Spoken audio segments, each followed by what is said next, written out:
Singer Bonnie Tyler has died at the age of 75. She was best known for this smash pop hit, Total Eclipse of the Heart. A message posted on the singer's website confirms that she died overnight. She was in hospital in Portugal after complications from a surgery in May. In a moment, we'll hear from someone who not only knew her, but sang with her. To the sound of my tears. Every now and then I get a little bit nervous that the best of all the years have gone by. That male voice, turn around, going back and forth with Tyler, is Rory Daub, a Canadian rock vocalist, and we've reached him in Simcoe, southwest of Toronto. Thank you very much for joining us under these sad circumstances. How are you remembering Bonnie Tyler this evening? Oh, well, it was a shock, to be honest, when I heard. I've been speaking with her manager on and off, and he told me that she was actually on the road to recovery. So it was kind of a smack in the head.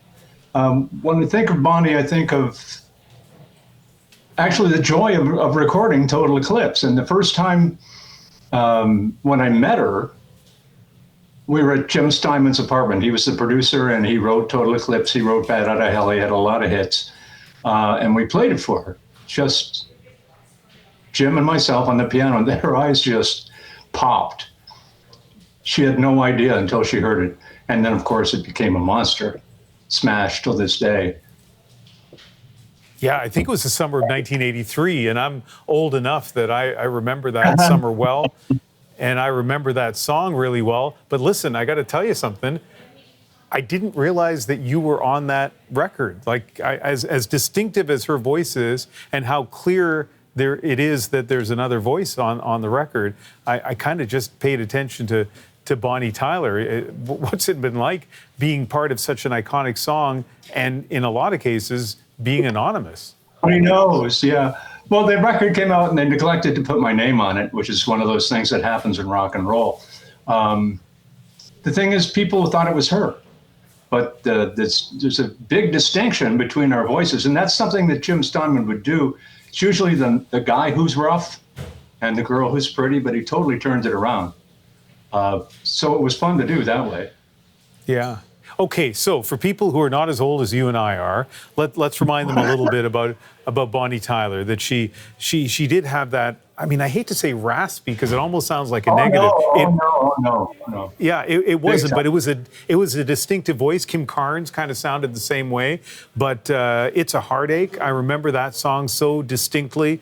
And then you take her sound and your sound and the sort of mini operatic style of Jim Steinman, the person kind of behind Meatloaf's biggest hits, and you get this unbelievable ballad, don't you?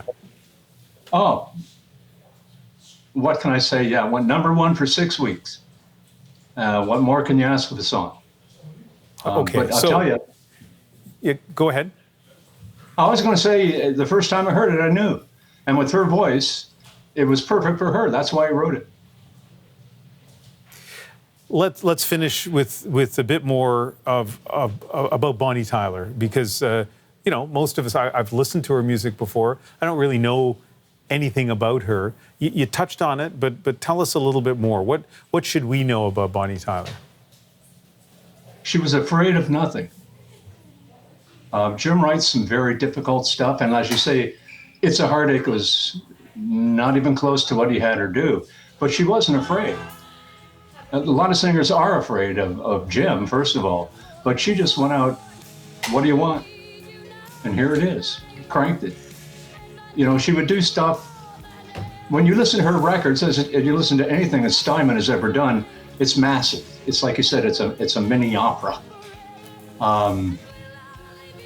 Lots of backgrounds, lots of guitar, lots of everything, but she did a version, and it's one of the first things Jim asked her to see if he wanted to produce her, was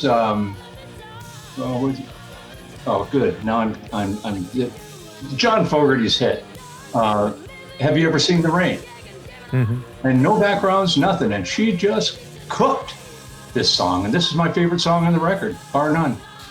She had no fear. She just, whatever you want, here it is. So that's Bonnie Tyler, the musician. Rory, why don't we finish with this? And we have about a minute left. Tell us about Bonnie Tyler, the person. Well, she was very reticent is not a good word. She was very shy. She would never come. A lot of artists are, look at me, look at me, look at me. And she wasn't that way. She wouldn't burst into the room. She was very quiet and just listened. And you can always tell she liked it when she had the smile on her face. And she liked it. And she, like I said, she wasn't afraid. Jim wrote everything so big, but she had the voice to do it. And she enjoyed every minute of it, as far as I can see. A Welsh singer and a Canadian singer sounds like a great... Well, you know what they say, the sun never sets on the British Empire, does it? It was a great musical marriage, and I'm sorry you lost your friend Rory, but thank you very much for speaking to us about her. Well, thank you for having me. Rory Dodd, a Canadian rock vocalist and a friend and singer alongside Bonnie Tyler.